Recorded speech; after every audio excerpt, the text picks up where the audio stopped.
How's it going, guys? Welcome back to the channel, Pete's Carport, and welcome to the first video featuring my wife's new vehicle. And this is a 2017 Ford Explorer XLT.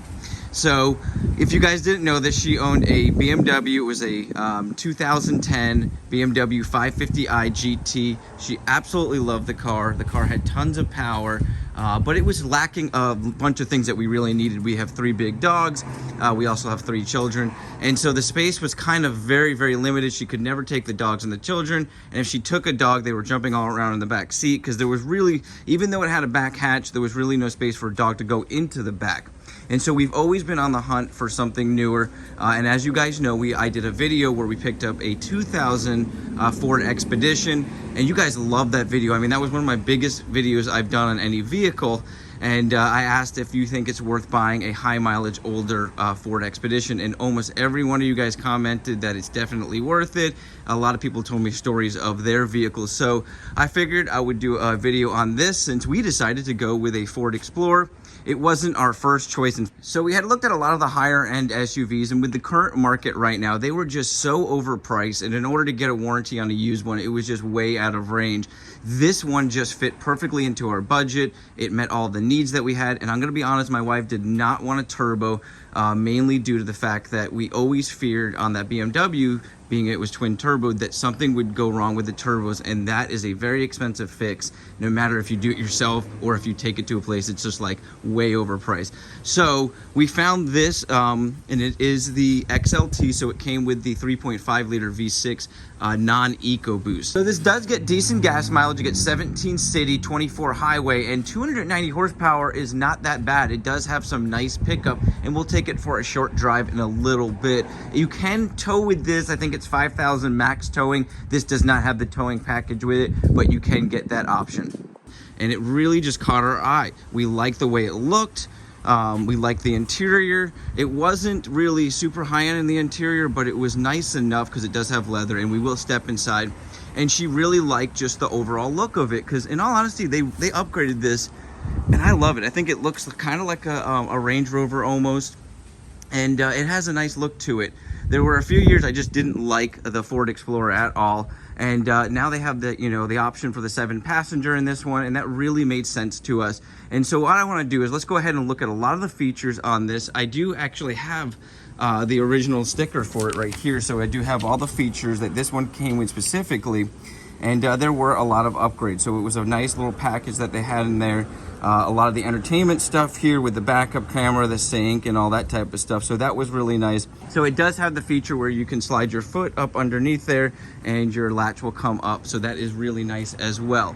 So let's go ahead and do a quick walk around. It does have the upgraded rims, which you might have saw on that package, and I believe those are 20-inch rims on there, and they are aluminum, so very, very nice. And they do have some Goodyear Assurance tires, so very nice, and they're in very good condition. Those are some of the things that I looked at before purchasing this, just because we're paying top dollar with the current market the way it is. I do like that Ford does still have the push button entry here. I love that feature. So if you just have the code, you don't have your keys with you and you need to get in, that is a nice little feature. Of course, nowadays everything is keyless go entry, where you have the key in your pocket and you just open up the doors and it will automatically unlock. And you do have a keyless key like this, and you don't need to insert it, so you do have a push button start. Now, one of the cool things about this particular model is I love the two-tone look. So that was one of the big selling points on this. It does give it a slight luxury type look, in my opinion, as compared to some of the other vehicles that we did look at that were lower end. And I do like kind of like the brushed aluminum that they have right here. I know it's probably plastic, but it does look nice from a distance and even up close. The one downside is a lot of plastic stuff. So like your dash here on the BMW, it was leather wrapped. This is more of like a soft foam. So it's not hard plastic like I've seen before, but it is not a high-end type interior. Other than that, you do have a lot of nice features because it is a newer vehicle. So obviously power windows, power locks, And then you've got your mirror controls right here. So very, very nice. You do have a nice leather armrest here and obviously the leather seats. And these seats do have decent adjustments. They do have lumbar support, so that's really nice. Let's go ahead and step into the back. So once again, you have your leather wrapped armrest here. I do love the contrast of the black carpet, the black armrest, and the tan leather seats, which you do have in the rear as well here. You could fit 3 people across here. Probably 2 adults and a kid would work best. Definitely room for car seats if you have kids in these back seats, and definitely room for the average size adult. So you could definitely easily fit 2 to 3 adults on this back row right here. Now, a really nice benefit is you do have rear climate controls here, and you can adjust where the air goes. So pretty nice. Nothing, no digital screen or anything like that, but I like the basic features of this because there's a lot less to break. This particular one does not have the sunroof option. A lot of them do come with that. That is an option though. Let's go ahead and step out and check out our third row. Now, access to the third row is going to be done through here. You're going to pull up once. That's going to come down. Now, most kids are just going to jump right in, but you can pull this even further forward. Move the seat all the way forward. You want to first push the headrest down. Then you want to pull. This will come forward, and then you pull up all the way and slide the seat like that. Now that'll give you full access to the third row, which you can see here. And we'll step back here and pull the seat back.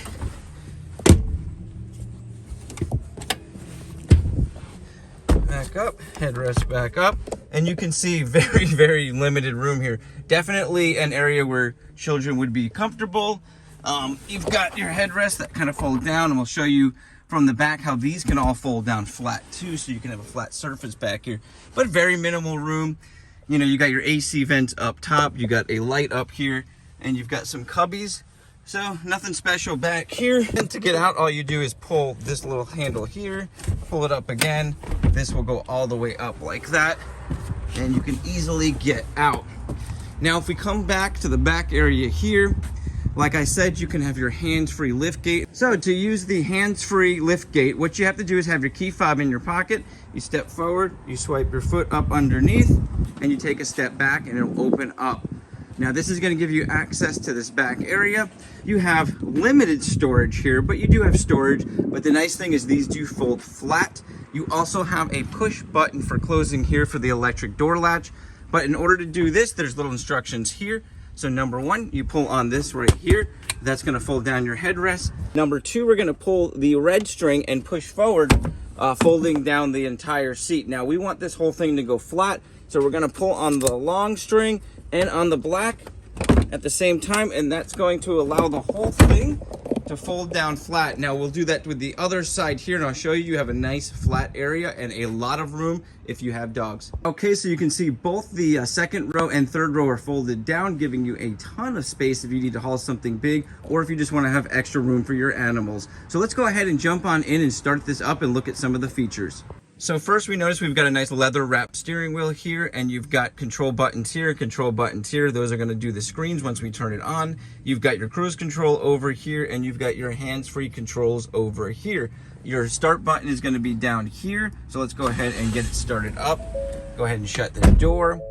And you'll notice a nice little chime that comes on when you start it up. You've got your classic gauge in the middle there with your selector for gears, which is nice. And your gear selector is the classic gear selector.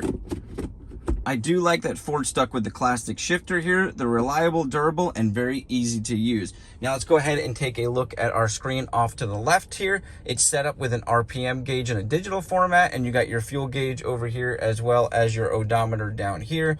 That is controlled by these buttons here. If we scroll down, we'll go to tire pressure, speedometer in a digital format, and distance to empty, which is nice, and back to our RPM gauge.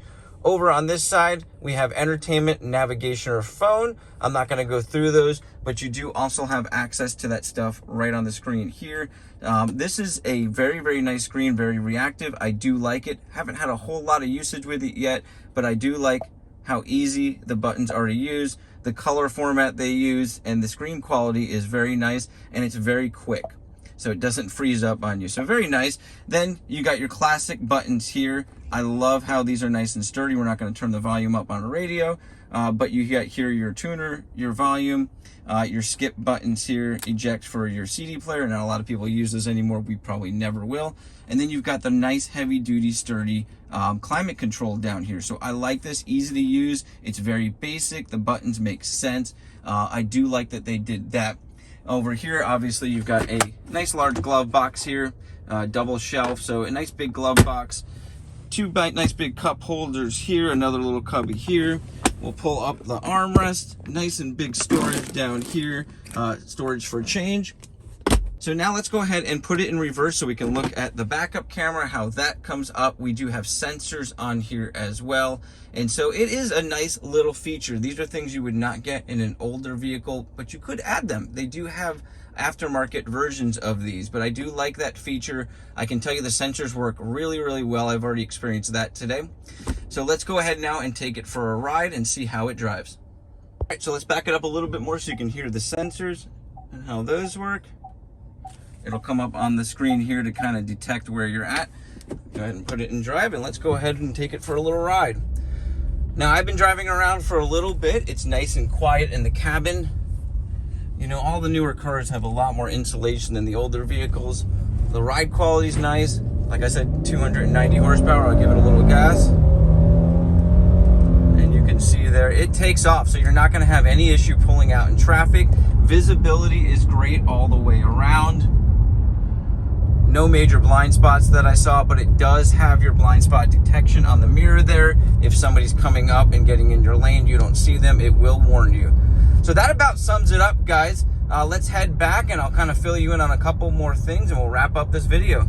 So of course I am debating doing a few minor upgrades to this vehicle. One thing I did not mention is that this has a pearl white paint job. I don't know if I can catch that, but it is a beautiful color. And I really wanted to contrast it with either a gloss black grille that I really like, or my wife found the Raptor grille that she really, really liked. I actually found it and showed it to her and she really liked that. So I'm kind of tossing between those.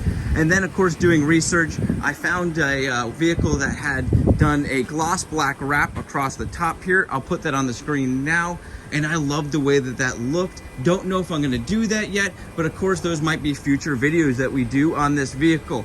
Other than that, guys, let me know in the comments what you think. Maybe you have one of these vehicles. Maybe it was something you were thinking about getting for the family or yourself. And maybe you just wanna fill me in on your experience with this vehicle. Also, let me know things that I might have missed. You guys have an awesome day, a blessed week, and I'll catch you on the next video.